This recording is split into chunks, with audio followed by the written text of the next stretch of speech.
tea,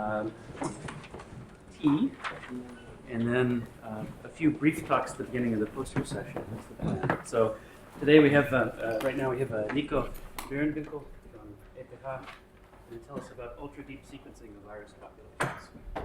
Thank you very much. Welcome back. I would like to thank the organizers for inviting me, first of all. And I would like to present some work about ultra-deep sequencing of mixed virus populations. And I'm going to start with a slide that you have seen before, namely in Lior's talk, and he was kind enough to send me the slide, which is basically just an overview of, I guess we don't have a pointer or anything, which is just an overview of these three companies providing these new sequencing technologies. And basically, I want to use this technology to analyze virus populations. And the data I will show you later actually comes from the 454 or the Roche machine. And actually, this is quite recent parameters on the recent machine. So the data that we have comes from the, sort of the first generation machine. So it will be a little different from this one, and I will show you the details in a moment. So to explain sort of the second part of the title, so we will specifically look at samples from HIV-infected patients. And the point is that we have, of course, here a very different system as compared to mammals or to vertebrates. So the genome of HIV is very short. It has only 10,000 bases.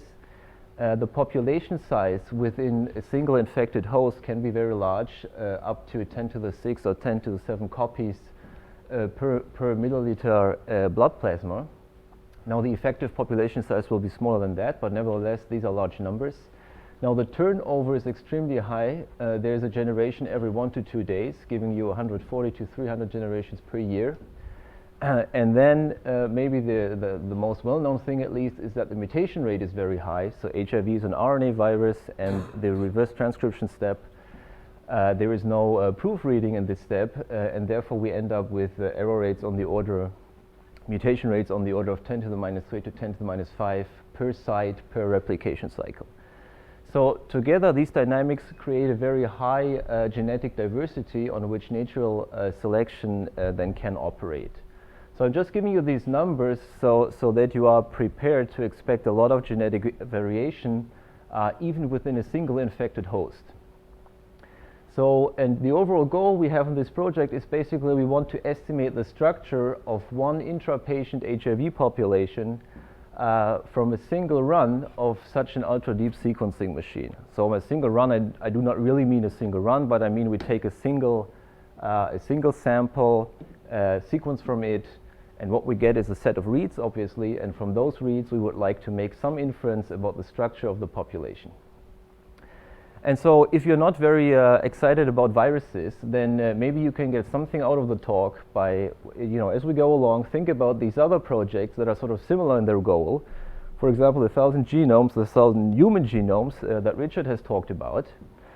So his goal is also to characterize variation in the human population. Now I want to characterize variation in a viral population. And of course, this is much easier, and therefore I'm trying to do it in a single analysis step. Also, it's interesting to compare the project to metagenomics projects, where really you would like to assess all the genomes in a certain environment. This is in a sense what we're doing here, but of course we know that we're only talking about HIV all the time. But nevertheless, there are different variants in the population, and those we would like to sort out. So our project is somewhere in between, and in the sense it's also easier than either of those two, but also we will ask more specific questions about the data. So I have like 2 or 3 slides where I will make the attempt to make the point that viral genetic diversity is very interesting. And basically, there's a whole lot of medical relevance to the problem, but also this is very interesting from an evolutionary biology point of view. Then I will describe to you the data that we have. So pyrosequencing in this talk always refers to the 454 data that we have. Then I will explain to you basically the computational and statistical problems that come up with analyzing the data, and explain to you what we're doing right now. So obviously this is not the end of the story, it's rather the beginning of it. And really the main goal of this is to expose you to the problem. I think there are a lot of interesting statistical and computational problems here. And then I will talk a little bit about 4 data sets that we have from HIV, and I will, maybe if time permits, I will show you some simulation results also. Okay, so basically, there's hundreds of thousands of papers, millions maybe, about HIV and about genetic diversity, but the problem is we cannot measure it easily at this point. Nevertheless, so diversity has been associated with disease progression. So the main theory here is, of course, that the virus, by mutating, manages to escape from the immune response, from the immune pressure. And there's a very specific theory that predicts sort of an antigenetic diversity threshold, which says beyond a certain diversity, the immune system can no longer follow the mutations of the virus.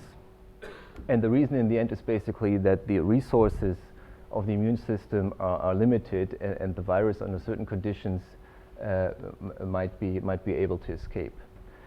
So probably the main reason with this, despite 20 years of HIV research, we don't have even a good candidate for a vaccine at this point. Probably the main reason is the genetic diversity, both within hosts, but of course also among hosts, right? If we're talking about a vaccine, we're not talking about a single infected host, but rather about a significant portion, at least, of the population.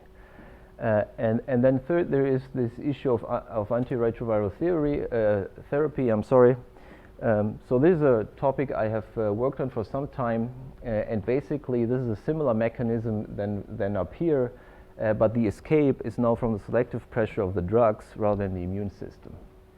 So here's just an example. This is a phylogeny of a population of HIV sequences derived from a single infected host. So these are sort of the medical reasons we do care about this genetic variation. There's also a lot of reasons from evolutionary biology point of view, and I just want to more or less arbitrarily pick out one of them. So there's a number of models that describe the evolution of viruses, and this is one that's non-standard for a population geneticist, at least. It's called the quasi-species model. Has been developed early on by Manfred Eigen. And basically, it describes the abundances of different mutants in a population. So Xi is the abundance of the concentration of mutant type I by a simple set of ordinary differential equations. And basically what the model assumes is that the change of type I comes about the J-type mutants mutating into the I-type, and then you have to multiply this by the fitness of the J-type. So this is a simple equation relating the mutation rates and the fitness of the types to their relative frequencies in the population. And basically what this gives you is sort of a balance between mutation and selection. So this is a mutation selection balance equation. And it's not trivial in the sense that the fate of a genetic variant does not only depend on its fitness, but also on the likelihood with which it is produced by erroneous replication of other templates. So I just picked this one out because it makes very specific predictions about how these populations should behave. So here's one such prediction, which has been coined survival of the flattest. Now suppose that you have two different virus populations, A and B, and these are supposed to be the parts of the fitness landscape they live on. And the upper part, we assume a small mutation rate. Then basically the picture might look like this. The A population sits on top here, and the B population, which just isn't as fit, sits down here. And if those two virus populations would compete for the same resources, for example, infect the same patient, then A would outcompete B. However, if we have a much larger mutation rate, then the population will not be centered on the tip here, but due to a larger mutation rate, we will see a wider spread of the population. And the same happens here, but due to the different shape of the fitness landscape, the average fitness of this population would be larger than the one of this. And therefore, the prediction here would be that population B outcompetes A. So I'm just picking this one to make the point there are very specific models around. And I think with the ultra-deep sequencing technology, we're getting closer to really testing these theories.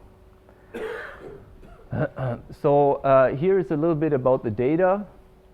So I'm not going to explain how the pyrosequencing works, but you know, for purpose of this talk, basically the DNA is chopped into small pieces, and there's some process where in the end we detect a light signal. That's actually where the name pyrosequencing comes from, and that's all we need to know basically. So it's a high throughput technology. We know that already. Now the data we have from the first generation machine had on the order of 110 bases. So these were shorter reads than what Roche produces now with the FLX machine, which is on the order of 250. Now the HIV samples we will look at later, it's actually not the complete genome, it's just the pol gene, the polymerase gene of the virus, and the segment that we have is on the order of 1,000 bases. And per sample we have something between 5 and 10,000 reads. So, and you should consider this, you know, on the lower end. We now have a new sample actually with on the order of 200,000 reads. So obviously the machine today can produce much more than that. And we will discuss a little bit, you know, whether you want that. So how many reads do you really want? So here's what the problem looks like. This is a very simplistic view, obviously. So suppose you have a virus population made up of these 5 different variants. So this is my population. So basically what the pyrosequencing does, it will chop those into pieces and in a sense sample from this population. But what you get is not the whole genome, but a short read of each of the haplotypes. So of course, when we do the experiments, we do not see the colors, so we get the whole bunch of reads. And the basic problem is that for each read, we don't know from which haplotype it has come. And on top of that, of course, these reads come with errors. Okay, so there is an additional layer of variation that is a technical error that we have to sort out from the true genetic variation in the population. And basically what we're trying to do is to, let's say in an ideal setting, we would like to reconstruct the population. And now it's clear that in general, you cannot expect to get everything completely right up here. But you know, in a statistical sense, we would like to make inference about that population. So here's just the same situation where we simulated a little bit of data. So suppose there are these 3 haplotypes in your population. And these are the reads that we have drawn at random from those 3 haplotypes. And we have added on top of that an error, and the errors are shown in red here, and the other colors correspond to the 3 haplotypes. So the gray box here is sort of hidden data in a statistical sense, and what we're observing is the set of reads. And of course, I have already aligned the reads for you. In general, this is part of the problem. But it's not a big problem in this application, simply because we're just talking about 1,000 bases of the HIV genome. We do have a reference genome, of course, for HIV, so there's nothing too surprising going on in the alignments. So one way to think about this problem, let's first of all look locally, and let's only look at all those reads that will cover this window completely. Then really this is equivalent to a clustering problem, because essentially we would like to, within this window, we would like to group together the green sequences, the blue sequences, and the red sequences, if they are genetically different at all, of course. And if we're able to solve this clustering problem, we also have a means of correcting the errors, right? Because any unusual variation within the cluster is then most likely to be a technical error. So locally, our problem of reconstructing the population is really a clustering problem. Now, of course, for the overall problem, it's a little more complicated. You can still think about it as a clustering problem if you like, but of course, really, the cluster centers are like the haplotypes, and then the data points would be the reads. So that means somehow they're of a different type. So it's not exactly a clustering problem. So what we're doing right now to address this problem is summarized here in this sort of workflow. So we start, of course, with our set of reads, and then they're aligned in the first step to a reference genome. Now in the second step, we will try to correct errors by exactly the type of local clustering procedure I was indicating on the previous slide. Then followed by a step where we try to assemble those reads into haplotypes. So I call that haplotype reconstruction. And in the last step, I will try to estimate the frequencies of those haplotypes in the population. Now, if I have the frequency of each haplotype in the population, then I know everything about the population I can ever want to know. So in other words, we're really asking here the most difficult question possible, right? If we know this, we know everything about the population. Okay, so the first step is the alignment step, and as I said, this is not too exciting, so I don't want to talk about it. The only problems here, the only interesting thing is, of course, that some reads have very low quality. And there's an easy way of dealing with this, and that's just throwing away reads that are of very poor quality, and that was a good strategy here. Obviously you can do better, but it's not a difficult problem in the sense that there are many competing sites in general for reasonably good read. So I want to go ahead and talk about a little bit more in detail about the 3 steps here, which I think are somehow more interesting. So the first one is error correction. And as I said, the idea is to do a local clustering. So here's another picture of that. Suppose you have 2 different haplotypes, the dark blue and the light blue one, and this is our window here.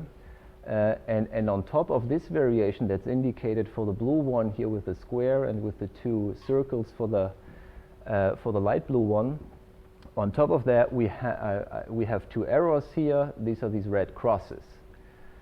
And so the simplest thing we thought you could do in the beginning is sort of a k-means like procedure where we use the Hamming distance to estimate the distance between reads and just the consensus sequence to assign a cluster centered to a set of reads.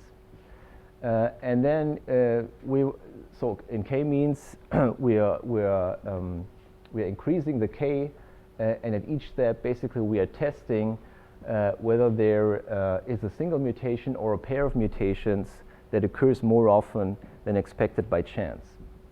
So when we test for the single mutation, that assumes, of course, that we have an idea of the error rate of the machine. And we do have that because we sequenced controls, basically. So those are clonal sequences that have no variation whatsoever. And from those, we can estimate the error rate. And if you go through the clustering, then in the end, you can remove the remaining in-cluster variation. And that's the way how we go about to correct the errors. Of course, there's many other ways to do clustering. There's one other way we have explored. We just finished doing that. So obviously, the main problem here really is to know the k, to know the number of clusters, right? We have no idea what the number of different haplotypes in the population might be. And in a sense, I think that's the main problem. So one other approach we were pursuing is the so-called Dirichlet process mixture. Well, this is a sort of infinite dimensional clustering algorithm, and this derived from the Chinese restaurant process. And basically, the idea here is that you can generate samples from your clustering in a way that allows you to add a new cluster to your set of clusters or to remove one cluster. So there's a certain probability with which you will add a new cluster, which is a new haplotype in our application. And then depending on what you do, whether you put your sample to an existing cluster or to a new one, you get different parameters. You either get the existing parameters of that cluster, or you have to draw a new set of parameters from a base measure. Now for our application here, of course, the data points are the reads, the clusters or cluster centers are the haplotypes, and the basic parameters would be the sequence of the haplotype, and maybe the error rate. If you want to estimate it, you can also fix it beforehand, as I said. And then the base measure would just be drawing independently the sequence of the haplotype and the error rate of the machine. And again, the simplest thing is to take a uniform distribution over those sequences. Now that may slow down your algorithm a little bit, because obviously there are many sequences on a length of whatever, 30, 50, or 100 bases. So we tried different priors here. And in any case, when you do that, only thing you have to specify is the probability of observing a read given the haplotypes of the cluster center and the assignment. So C is the cluster assignment of reads to the haplotypes. And essentially, you just have to count how often a read matches exactly to its assigned haplotype. Okay. So those are the basic steps for error correction. I would like to move on to haplotype reconstruction. And I should say, so from now on, I'm assuming that the reads have no errors anymore. I will show you later, of course, what the performance is, and it's good, but it's obviously not perfect. And this is, of course, one limitation of the whole procedure, that from now on, I'm assuming the reads are all error-free. So the basic idea to assemble the haplotypes, the reads into the haplotypes, is to consider this object that we call the read graph. So this has one vertex for each read, and I'm showing you here a simplified example that has a binary alphabet, and reads are of length 3 only, and there is some 20 or so reads. So this is obviously a toy example just to be able to draw a simple graph. So the vertices in this graph correspond to the reads, and there's a sort of a source node here that is connected to all reads that start in the first position in their alignment, and there is a sync node down here, and there is a connection from each read that ends in the last position of the reference genome. Now the reads are organized in such a way: in the first column, all the reads that start in the first position of the reference genome. In the second column are all those that start in the second position, and so on. And now we draw an edge between two reads if they agree on their overlap. Okay? So for example, here we have 001 and 011, and so the overlap is 01. So they have a non-zero overlap on which they agree, so we draw an edge between those two. So this simply represents the data, and the edge structure gives on how far the reads overlap.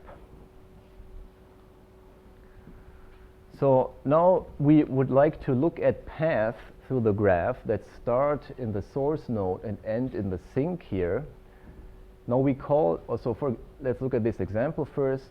So here's one specific haplotype, 0011, and then 4 zeros, and that would correspond to the path on top here marked in green. So in other words, whenever you go from the source to the sink, however you go through the graph, you're essentially defining one haplotype. So we call the ST path, so the path from S to T, in the read graph, the completely consistent haplotypes. And by completely consistent, we mean that, of course, they are consistent with the data, but more than that, they are supported by the data in each step. Okay. In principle, of course, there's a lot of other haplotypes possible that we just haven't sampled completely. But those paths here are kind of more interesting because we have evidence for each part of them. Okay. Now, those paths will explain the set of reads if every read lies on such a path. So in principle, you can, of course, have a read here that is not connected to any other one. That's not a big problem, but in practice, I would argue it hardly ever occurs. And so one way to estimate this probability is to look at the Lander-Waterman model of sequencing, which just assumes that you draw reads independently from your genome. And if you just use that, then what you find is that you need to sequence this number n of reads in order to detect haplotypes of frequency rho with a probability p.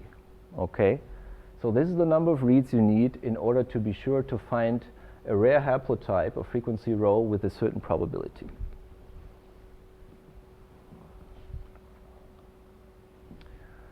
Okay, now this graph is already nice, and all the paths would already give a nice set of possible haplotypes that we are after. But the problem is that there are still too many haplotypes even in the read graph. So for the examples, I mean for the data we have, which is already a small data set, we're talking about 10 to the 10 to 10 to the 12 possible paths. So in other words, I think it's not an option to work with all the paths in the graph. And so we're going sort of to the other extreme, and we're saying, well, let's take the smallest set of such paths, such that all reads are explained. Okay?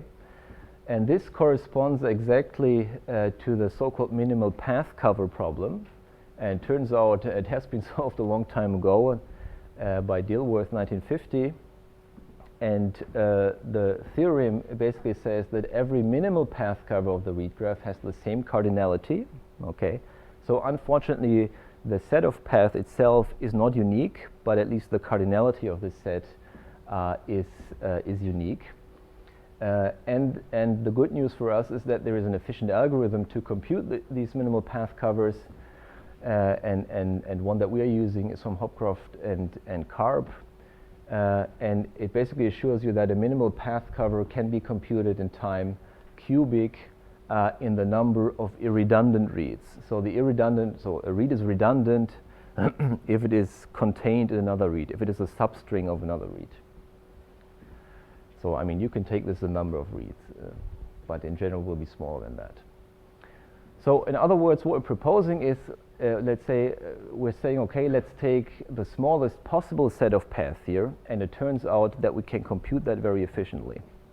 So the method by Hopcroft and Karp basically relies on the maximum weight matching problem that you have to solve. Okay, now we're taking those haplotypes that are the minimal explaining sets and try to estimate their frequency in the population. And for that, of course, we have to go back to the read data. And this is about the simplest statistical model I can think of for this process. So suppose, again, there's our population of viruses on top here, consisting of two different haplotypes, the dark blue and the light blue ones. Now in the first step, we just draw one haplotype from this population, a haplotype H with a certain probability pH. So this is in fact the parameter we would like to estimate. And then in the next step, we draw uniform along this haplotype, we draw a read, okay? We draw a substring of that haplotype. Then you can write down the probability of observing this read, and it will basically be the probability of observing this read given the haplotype. But of course, we don't know the haplotype it came from, so we have to multiply with the probability of drawing this haplotype, and we have to sum over all possible haplotypes because we do not know which haplotype it is. So this set H here is the set of candidate haplotypes that we are considering, and we will use this minimal path cover here. In other words, you know, we cannot make this set too large in order to be able to estimate these parameters here. Okay, and then it becomes a very feasible problem, so you can do maximum likelihood estimation in order to estimate the parameters, and you can write down an EM algorithm that will do it. Okay, so I would like to present a few results. And basically, so this gives you just a quick overview of what I will present. So first I will talk about the data, and basically we have, well, what I'm showing you is 4 samples, HIV samples, that have been sequenced both with pyrosequencing and with the traditional Sanger sequencing. So there is, of course, a way to use Sanger sequencing to assess the diversity of a virus population. Basically, you have to dilute the sample, and then you pick single clones from that. And then for each clone, you can do Sanger sequencing. So this is meant by clonal Sanger sequencing. And the problem, of course, with this procedure is that essentially, if you want a resolution of 1/100, you need to sequence 100 clones, and your sequencing effort is essentially 100-fold. Okay. So the hope is, of course, that with these technologies we can get similar or maybe even better results much easier, much cheaper, and much faster. So I will show you those in comparison a little bit, and then I will talk a little bit about simulations. I just want to make a few general points that this type of validation I think is kind of problematic for different reasons. So one is, of course, that these controlled experiments are expensive. As I mentioned here, we don't have too many clones from the Sanger sequencing side of things. And then in the simulations, the problem is that we don't know the true structure of a virus population. So obviously, we always have to assume some structure. Then we can draw data from there and try to reconstruct it. But the performance depends heavily on what we assume, and nobody really knows what the structure of a virus population should look like. So you should take this very carefully, whatever I will show you. And then, of course, there's this issue of, well, if I have two populations, how do I compare them, right? I mean, you can say, okay, those are two probability distributions, so there are ways of comparing them, and that's true. But the question is, of course, what do I care about in reconstructing, right? What do I consider the important properties of this distribution? Okay, so so here's the HIV data. And they have been sequenced both with pyrosequencing and then using our method, and with clonal Sanger sequencing, as I said. We also sequenced two clonal wild-type sequences. So that means it's a well-defined wild-type sequence, and we use those two as controls. So we know there is no variation whatsoever in the sample, and everything that we will see must be a technical error of the sequencing process. The two different ones, they were using two different enzymes in the PCR reaction. So the one was supposed to be the better enzyme, the high fidelity enzyme. There was actually not a big difference. Okay, and from those we got an error rate on the order of 1%. Which is quite high, and which is probably much higher than what the technology will produce today. So remember that this is sort of old data. And then, as I said, we discarded some of the really bad reads. So that turned out to be on the order of 10%. So they had a lot of ambiguous bases or atypical length. And then the error rate came down to something between 1 and 5 errors per kilobase. And about half of those are insertions, and a quarter each is deletions and substitutions. So we have seen before that these insertions are very frequent for the Roche technology in homopolymorphic regions of the genome. Now, they're not an issue in this project because the insertions can be corrected by alignment to the HIV reference genome. Now here, of course, we're making the assumption that there will be no insertions in this part of the genome, and this is justified, well, not only by the Sanger sequencing that we have done in parallel, but also by the fact, that there is a database of tens of thousands of such sequences, and there's only one well-defined insertion in this region of the HIV genome, and that one was not present in these samples. So this is something you cannot do in general, of course. But we were able to do it for this particular data set. So here are the 4 HIV samples. This is some name. This is the number of reads, 5,000, 7,000, and so on. And this is the number of irredundant reads, which is much smaller already. And then just for comparison, so here are the clonal sequences. And this is the number of clones, 65, 32, and so on. So that's pretty small, I think. But on the other hand, the overall coverage is kind of comparable, right? Because here you have a read length on the order of 100 bases, and here, of course, it refers to the whole haplotype. So the coverage is on the order of a 50 bases per site. And here it's a little smaller, and here it's a little larger, but it's comparable altogether. And I will go through the other numbers later. So just to give you an idea, here's one such sample that had a lot of mutations, and we looked at the different mutational patterns on the amino acid level, because for the drug resistance purposes, that's what people care about. Now this is the frequency of each haplotype in the population as estimated from the clonal Sanger sequencing, and these are the frequencies that we have estimated from the pyrosequencing data. And of course the good news is that the most frequent ones sort of agree in both approaches, and overall then it kind of depends on whether you think this is a good agreement or not. And of course we are estimating a number of samples here to have low frequencies that must be zero in the Sanger sequencing approach because of the limited resolution here, whereas our EM fitting of course will easily allow that. So I want to show a few simulation results. So the simulations about error correction are not very exciting, but I think the result is quite encouraging. So in order to estimate our ability to correct errors, we use simulated data using a program called ReadSim. This is from Daniel Husson's group in Tübingen, and it basically gives, I think at least from what is available, the most realistic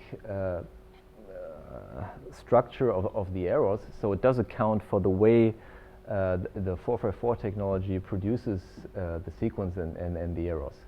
So we used that program, and of course there's some parameters to it, and we did it in such a way that we had something on the order of 3 to 6 errors per kilobase. And now our local clustering approach will reduce this error rate by a factor of about 30. So that means we still have errors on the order of 0.1 per kilobase. So again, from here on I would assume there's no errors, but really there is still 0.1 per kilobase. Okay, so 1 per 10,000. Which for this application is very little, so I think it's really okay the way we're doing it here. But if we're going to larger segments of the genome, this will become an issue, of course. Performance was largely independent of the number of haplotypes that we assume in the true population. Okay, here are a few examples of the chain decomposition. So this is okay, now we're talking about the haplotype reconstruction step, and I'm showing you figures of the read graph. So here we have simulated 1,000 reads from a true population, assumed true population of 5 haplotypes at 3% diversity. So 3% diversity means that the expected Hamming distance between any two of those 5 haplotypes is 3%. So this is just a measure of how diverse the set of haplotypes is. This is our source node, and this is our sink node. And the colors, of course, correspond to the 5 haplotypes. And then the graph is plotted in such a way that the reads on these first 5 lines down here, they were assigned uniquely to a haplotype, whereas those on top here were not. And as you're seeing, basically, we get some stretches pretty good here, like the yellow one, for example. And then there's some things like the black haplotype here, which has such a crossover, which is wrong. And then there's some segments where we're doing good. But of course, we're not getting perfectly back to the 5 haplotypes that we have assumed. Now, the performance will increase if those 5 haplotypes are more different from each other. So what I'm doing now is I'm increasing the diversity of this population from 3% to 5, and this already looks much better. So we're essentially getting most of it right, except for this crossover here, and there's only a few reads up here that were not assigned uniquely to any of the haplotypes. And if you go up a little more to 7%, then you're really able to get back all the 5 haplotypes. Okay, so so this is another analysis of the, well, this is a quantitative analysis of the ability to reconstruct the haplotypes. We have assumed now 10 haplotypes in the true population at equal frequencies, and we have drawn 10,000 error-free reads from those. And the question is, of course, how many of the haplotypes are reconstructed correctly or close to correctly? Well, let's look only at correctly, which is the plot on the left here. So this is the percent of the haplotypes that I was able to recover. And what I'm doing here is I'm increasing the number of haplotypes that I'm reconstructing. So you have to think of this as sort of an enrichment plot where I'm throwing in more and more haplotypes, and I'm asking basically how many of the true ones am I able to recover. Could you just say something quickly about how you generate the haplotype? Style phylogeny, essentially, or shape. That's a good, yes, it would be a star phylogeny, that's right. So we start with, I don't remember all the details, but we start with the HIV reference genome, and we add randomly mutations to it until we have the desired diversity. And yeah, we would assume a star topology, that's right, would assume a star topology. Yeah, and of course that's true, it might depend on the topology you're assuming, that's right. So again, this will record the percentage of the haplotypes that I'm recovering, and as we've seen already, this depends on the diversity of the population. So for a very high diversity population of 7%, I'm getting those 10 haplotypes, you know, by looking at I don't know, maybe 20 or 30 of them already, and then as the populations are less diverse, it becomes more difficult. And at 3%, it's probably hard to get all of them exactly correct. Okay, so remember that here I'm really asking, do I have an exact match to this haplotype? So I'm sort of asking a lot, and in fact, it does not always work. So this is a similar plot where we measure the distance a little differently.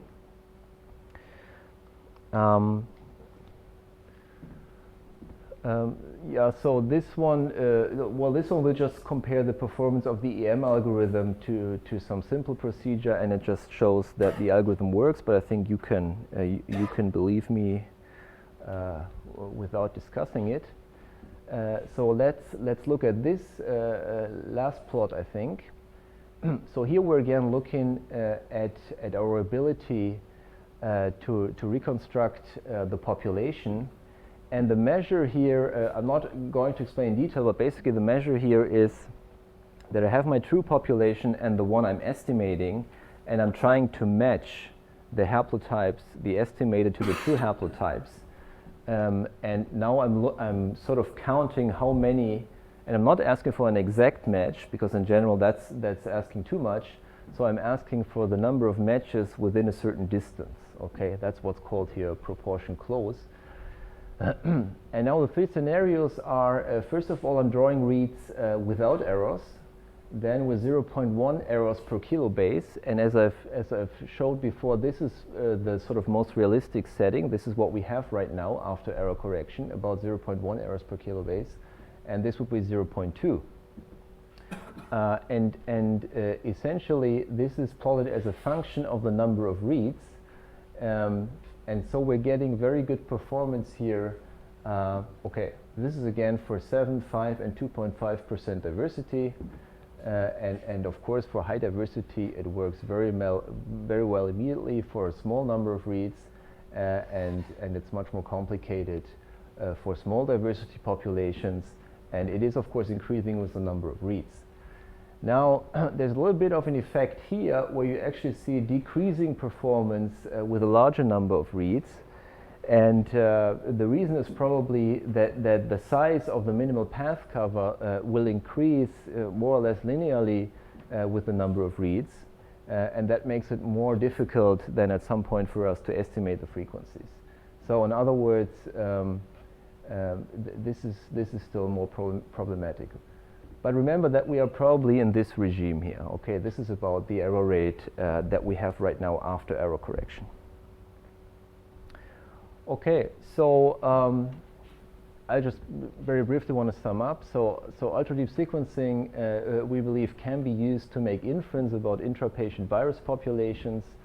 The more diverse the population is, the better is the performance, which I think intuitively should be clear. And we think that the error rate is probably the limiting factor at this point. And again, this might change with the newer versions of the technology. So the immediate applications of this is in choosing antiviral drug combinations.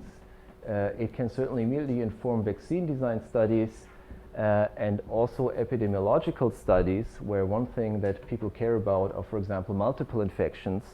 They're of course very hard to detect, but with this level of resolution, I think it should be much easier.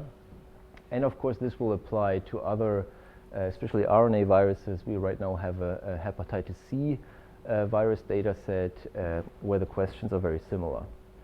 So in the future, I'm of course hoping to look at other diverse populations and to make some inference about their genetic variation, including bacteria and tumors. In those systems, genetic diversity plays a big role too.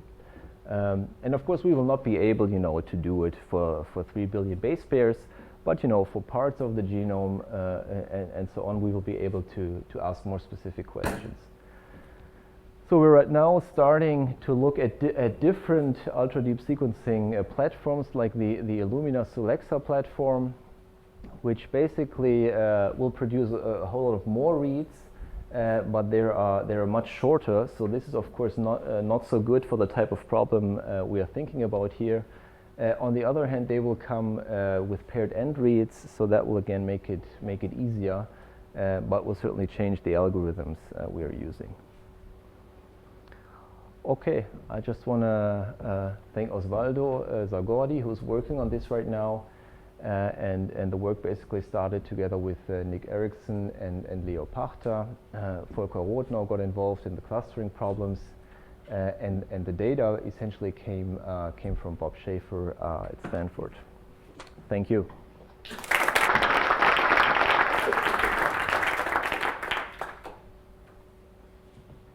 was wondering if you're planning to look at different time points from patients with regard to their getting therapy. It seems like there are two questions you could look at then. You could look at the development of resistance to therapy, and you could also look at whether the different subpopulations of the HIV strains are how they're potentially competing against each other, competing with each other. That's right.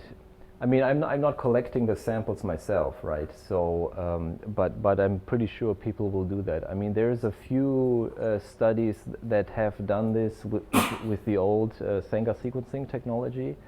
But as I pointed out, it's very expensive and so on. So it's certainly not done on a regular basis.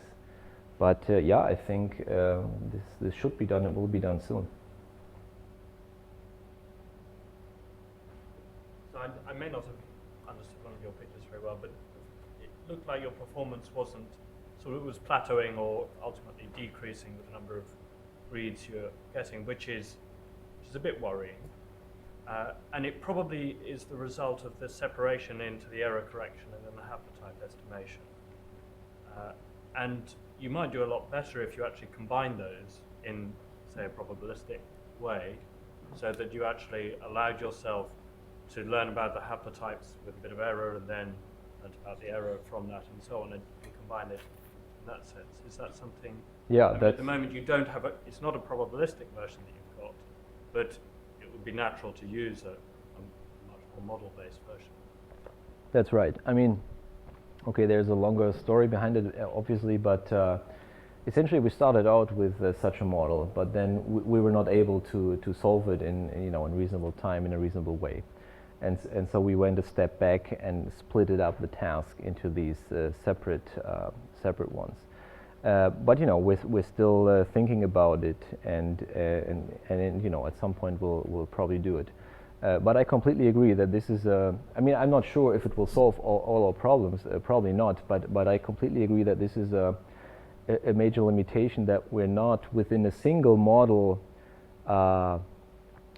trading off essentially the error process of the machine against the number of clusters, essentially, right? So those are the two processes, and we're separating it right now by using this minimal path cover. So in a sense, the only regularization that we're doing is we're taking this minimal path cover, which I think is fine in terms of, you know, overfitting and these things, but it's certainly not optimal. And especially it's not controlled in a statistical way, right? We don't really know what's going on. So a simple, computationally simple way to kind of address that might be to prune the read graph, since you have edges that are poorly supported and edges that are well supported. I don't know if that would catastrophically fail, or if it might help in these cases where you have sort of noisy data with larger reads. Yeah, that's, I mean, in this path cover approach, we are ignoring the sort of the number of reads at this stage. Exactly. So that's another good point where you can certainly improve things. That's another one. Sorry. A slightly different issue is your representation of what haplotype diversity looks like. So in what you were simulating, and I think sort of implicit, what you're doing is this notion that haplotypes are equally divergent from each other. But actually, in real life, we know that, you know, haplotypes, there's a sort of a tree-like structure, which means that haplotypes diversity follows particular patterns. And one consequence of what you're doing, particularly with this greedy approach, might be that you will tend to, in sort of in the greedy or minimal path version, you'll tend to create false recombinants. That's my guess. You'll tend to create sequences that look like recombinants when you look at all the haplotypes together. And you could imagine. Well, I think we saw it in your in the colored deconstruction of your graph. You can see that these sort of recombinants. And for example, in HIV, there's pretty good evidence that there's not much recombination within patients, and so there's a lot. Varies. Okay, so there's, on the time scale that you're looking at it, there's not a huge amount. And then, so what you might do is to use that information that there is a sort of a tree-like structure to tell you something about what the haplotype diversity might look like. Again, have you thought about sort of Yeah, no, I mean, I do not agree about the recombination. I think the recombination rate is an order of magnitude larger than the mutation rate in HIV. Okay, so there's the recombination rate and the effective recombination rate, which are very different things. So the recombination rate is extremely high, and that occurs through the template switching process. But that will only create diversity, mosaic haplotypes, if you've got multiple infection of a single cell by different virions, which is a very infrequent process. Now it does happen. Yeah, it certainly does happen, but if you look at diversity within a single individual, you generally see, and all the papers you're referring to, all use this notion that there's largely a phylogeny that explains them, which is reasonably well supported. Yeah. Seems like you could look at your clonal sequencing data. Yes, exactly. Right. No. I mean, of course, I completely agree. If you want to make an assumption about whether recombination is very likely or not very likely, then this might definitely help you in doing this type of reconstruction.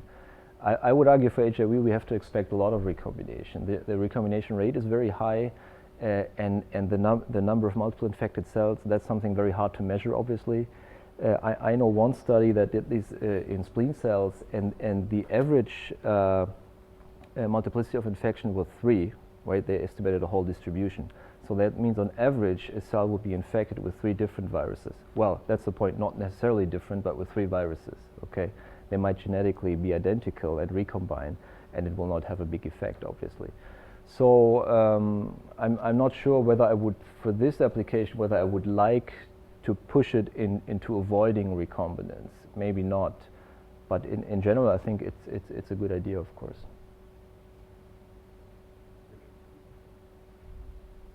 I was going to ask, maybe I missed something, but You used the simulation to explore how accurately you reconstructed patterns, but couldn't you also have got real data from different isolates and combined, mixed that in varying proportions, and then so you'd be having Yes. real data collected off. Real Sanger sequencing data, you mean? Well, or you could sequence with 454 separate isolates and ask whether you can separate those back out again. Okay, I mean, we have, like what I showed you was 4 different HIV samples. So you're proposing to mix what, the read sets? Mix the read sets and and your then- haplotype reconstruction all to separate. Yeah. No, we didn't do it, but I would expect that we're doing very good because they're quite different between 2 different patients. I mean, it's a good point, and we should probably do it. But I'm hoping, but I'm expecting that we're doing good because the variation is very large already within a patient, and then between 2 patients, it will be much larger. Even it will be probably quite easy to do that. You could even make clonal isolates. Well, maybe this isn't right. And, No, it's a good point, but I think those it's in 454, from one patient. for one patient. Yeah, that has been done for 4 patients separately. Okay. I agree, but I think it's too easy. I think it's not fair to to claim we can do within a patient if we're testing between patients. When you did this local clustering, do you have overlapping windows, or do you? Yeah, what we're doing right now is we have overlapping windows such that each base is covered 3 times, and then for the final step where we correct the error, we do it only if at least 2 of the 3 runs indicated that we have to correct it. So